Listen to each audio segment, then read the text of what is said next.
Tell us about your involvement with the Jewish community here in Dallas. Well, besides Shearith Israel as secretary, and whenever Shearith Israel had a party, I seemed to be the one who did the arrangement, the table or whatever, like that. I don't know I didn't have a title, but I did have a lot, whatever I did. And another was with the Council of Jewish Women. They had a youth clothing shop. And I remember they took my picture while I was selling her a fur coat, and it was a lot of fun. I just loved that. And then I also, for the Jewish Family Service, I went to the Jewish Community Center at the time, and they had children there from the people who were learning English. And I'm trying to teach this little boy how to speak English. In fact, I even brought one of my daughter's tricycles so they can play with and talk, and I would talk with them, and I try to speak a little Jewish. I really didn't know, and he's asking me a question in Jewish, and I'm trying to answer him in Jewish, and pretty soon he doesn't, I don't know what he's talking about, and finally he says, I have to go to the bathroom, and he said in plain English, and I'm knocking myself out. Was there a particular project you worked on that you thought, like, this was the greatest thing ever? Yes, sir. Yeah, okay. I was a BBYO advisor for at least 4 to 5 years. Right. Jenny Ships. That was the most wonderful time of my life. I loved it. I loved the girls. I never missed going to any one of their meetings that they had. And the worst time of it was, for me, was when my son became Bose. I didn't have to give it up. But I decided for his benefit, he didn't have to have his mother there. He was having a hard enough time being the boy. Yeah. And it's not very nice to have your mother sitting right next to you. Maxine, 1922 Chicago, going back away. What do you remember when you were a little child? Well, the only thing I really remember is we did not live far from the Chicago Canal. And my mother let me go out. You know, I was not 5 years old because we moved to Texas when I was 5, so I was not, maybe 3. She had just bought me a gorgeous, and spent more money than she could afford, for a jacket with a fur collar for a little girl. And I fell in the canal and got all around somewhere near, and somebody brings me home. I'm all full of mud with everything. I thought she wanted to kill me. The looks in her eyes, I screamed and cried. I'll never forget that. You moved to Houston when you were 5, you say? Yes. Do you know why the family moved? Yes, my father was out of a job in Chicago and had the opportunity to move to Texas, and he chose Houston, which was the hottest place in the country at the time. And I was 5 years old. My brother was a year old, and we drove down all the way in a car to Houston. I think they called it a Huckmobile. Now, do you remember at all anything about that ride? All I remember is coming there and moving into a house after I was just 5, and not too much of importance, I remember. I just remembered coming there. My father opened up a warehouse to sell automobile parts. Had the automobile parts shipped to him from Chicago, and had people work for him who went on the road selling, filling stations and whatever they went to. Your grandparents, do you remember them at all? Oh, yes. Tell me about them. Now, my mother's mother lived with us. Her father, I was named after her father, and he'd already gone naturally, but she lived with us, and she kept kosher, and I remember she lived in her room. I slept with her when she came down. She didn't come down with us, but my mother had her come down, and she stayed with us. And I remember today, I think she passed away when she was 60 years old, and I think about it, she looked 60 years old to me, and even older. Now 60 is a very young age, especially if I'm 90. I hope it's a young age, or 91. But I just remembered specifically that with her, and she became ill after a while, and my mother moved me from her bed. We had a side porch that was enclosed, and there was a cot, and I slept on the cot, and I felt like that was my own room. I had my private room, and I guess I was 10 years before it was. I guess I was 10 years old. Very sweet lady. I learned a little bit of Yiddish from her, very little, and she spoke English to me, and I spoke to her. But she kept kosher and did her own cooking. You know, like many Jewish people in those days kept kosher with their own little pots and pans in a certain corner. My mother didn't keep kosher. What about your grandparents on your dad's side? When I left Chicago, they were together, but then they divorced. And which was unusual, but that happened. And many years, and each one of them remarried. And they were in Chicago? They were both in Chicago. Okay. And I had an aunt at that time. She worked on both of them, and they left that second wife and husband and went back together again. They came to Dallas. We had already moved to Dallas by that time when they came to Dallas. Now, do you know, why did you guys move to Dallas from Houston? My father traveled all of Texas. He had very bad asthma, and he'd come into Houston and he couldn't breathe. And he came in one night and he told my mother, "Get packed, we're leaving." Wow. And I mean, just like nothing, we had no place to go in Dallas, except I think my mother knew one lady there, one couple, or one family rather.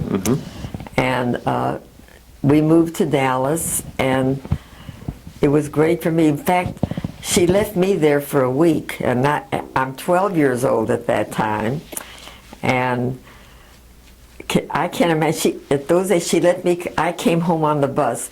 There wasn't enough room for me in the car, so she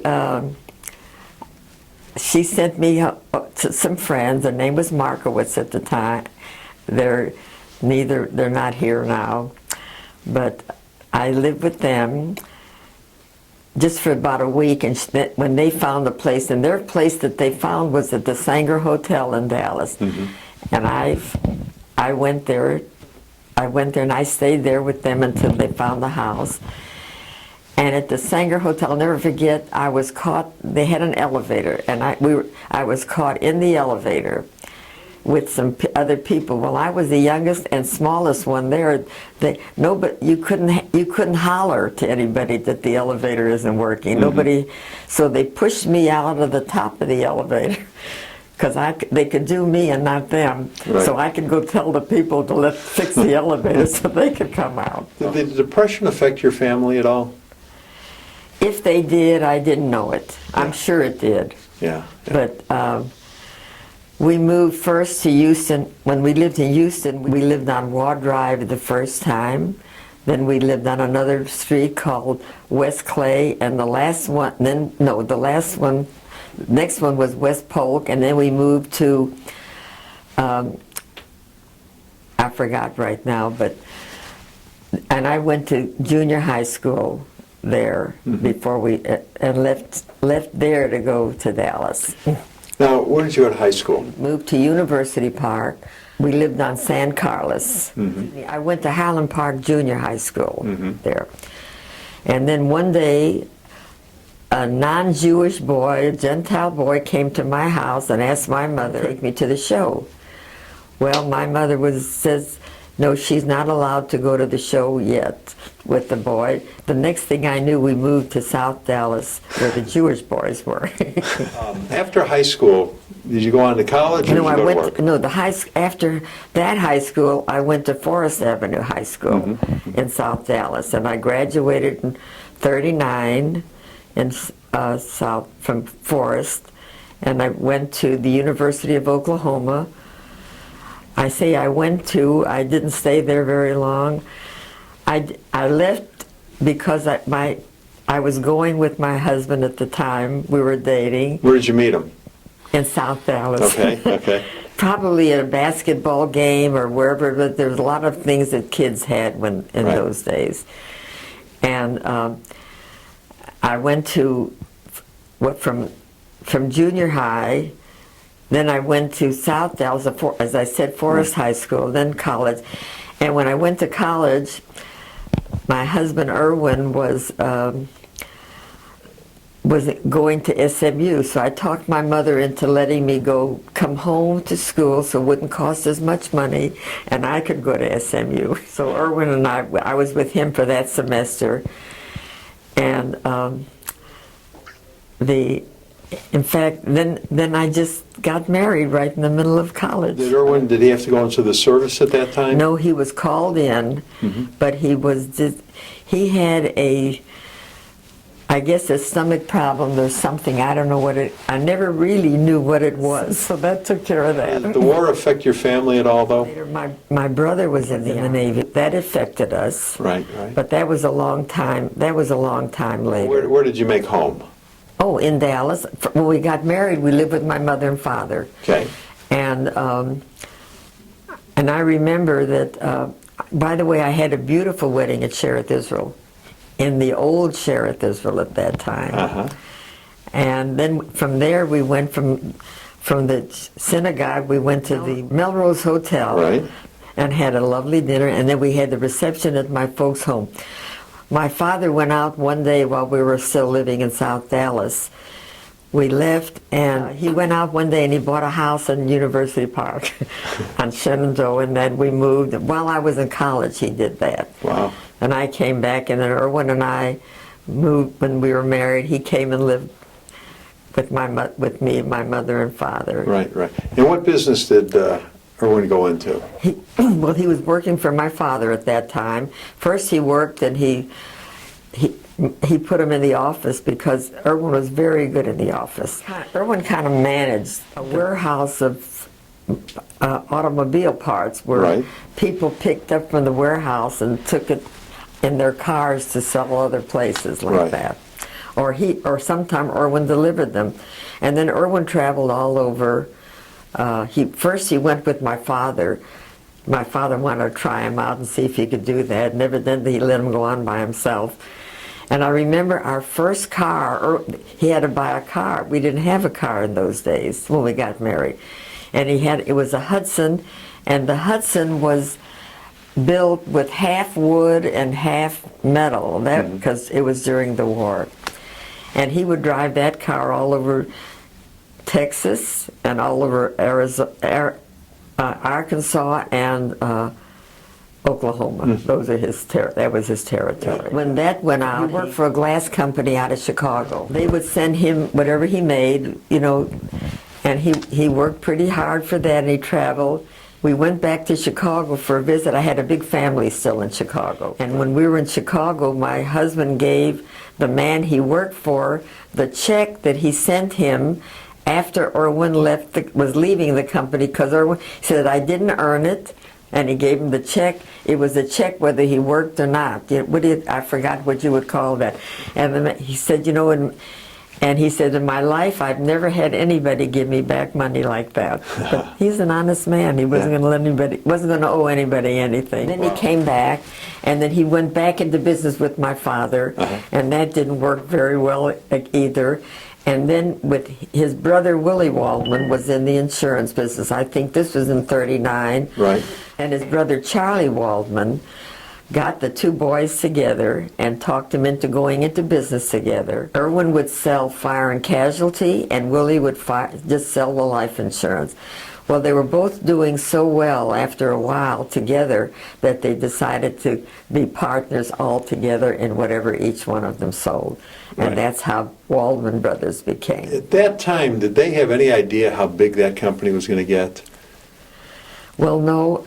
My daughter, Carol Jean, married, and they moved back to Chicago. Howard was in business with his father selling his fancy luggage. And we had told Howard when they got married, anytime he wanted to come to Dallas, a desk was open for him. He had a place. And finally, one day they called us that they wanted to, and by then they had their first daughter, Kaylin. And they called us that they wanted to come to Dallas because one thing, Carol Jean said the family in Dallas was better than anything, and she wanted to be there, and he wanted to be there. It was the job still open. And Erwin says, yesterday the job was still open, and today and tomorrow and the rest of the time. And he came down and went to work immediately. And I remember, I have to tell you with this, Erwin told him, you're not allowed to call on customers after 10 o'clock. Nobody likes to be called after 10 o'clock. You have to call up to 10 o'clock, then you're through. And if your conversation is hitting 10 o'clock, tell them I'll call you later, or thank them very much for talking, and that's the end of that. And that's all Erwin told him, to go to work, and thank God he's done very well. And then Steve, my son, came into the business, and both of those boys became owners of the business, and it was great. It was great for them, it was great for Erwin, and it was great for me. I don't know what I would do without Steve, because he takes care of everything for me. But he and Howard are partners in the business. They have some other arrangement that I don't know how to work, but they're the ones. Who is your third child? Sherry Small. Okay. She's married to Neil Small. He's a doctor, orthopedist. He has a very small practice now in Oklahoma. He had an operation on his eyes. For some reason or other, it didn't work very well. Couldn't practice it. Now he's in real estate and things like that. What was the happiest time in your life? Well, the happiest time was with my husband. Yeah. That was the happiest. Yeah. And the second, I would say, is my first child. The third is my second, and the fourth is my fifth. Yeah. Was there an invention that came along during your lifetime that you went, wow, that's really something neat? Our entertainment in those days were strictly movies. We'd go out for dinner. Every Sunday night we went out, whether we had the money or not. Erwin and I made $50 a week together. I was my father's secretary, and he did the office and traveled, but together we made $50 a week. I had a maid once a week, and I worked in the office, and then I had my children. 1, 2, 3, they were all born on Stanford and in University Park, 3132 if you want the address. I remember all the addresses. Do you remember when you got your first television set? Oh yes, very much. My brother was working, he had an auto parts store right where the toll road is on Lover's Lane at that corner. City Cafe is right there, and that was his store. And he had the Motorola television. He gave us a television set, and we had it in our bedroom. It was just a small one. The whole neighborhood came in to watch Saturday morning, and watch Eddie Cantor's, all those programs were on the air. Yeah. It was, we were the ones that had the television with the rabbit ears those days. Yeah. Now, in your lifetime, you've lived through so many momentous occasions. Obviously, Kennedy assassination. I was having a dinner that night. My daughter, my younger daughter, Sherry, was outgoing sweetheart. And I was having dinner that night for all the boys in the chapter. And I was busy in the kitchen cooking, and my husband was on a chair in there watching television. He had an infection on his toe, and he was told to soak his toe, and he was doing that. And all of a sudden, he's standing up in the water. And I said, what's the matter? He says, they're just the Kennedy was shot. He had been listening to the radio. It was horrible. Yeah. I remember what to do about that Friday night dinner. Here I'd already all cooked for 50 boys. I called the president of the chapter, and I said to them, you all have to eat anyway. We're not going to have anything talking about AZA or BBG, but I think it's a nice time for y'all to get around and just talk to each other about what happened. I mean, that's a very tear-jerking time for me. Right. And my eyes are watering. Yeah. And they all came. It was a wonderful, wonderful evening. They didn't sit there all night long telling how wonderful my daughter was. I already knew that. That's what they do, tell her how wonderful she is at the meetings. But this was just talking with each other. Yeah. And it was just, really was a great day, a great evening for them and for me to get together like that. You and Erwin had 3 children, 10 grandkids, 18 great-grandkids and one more on the way. That's right. At this time.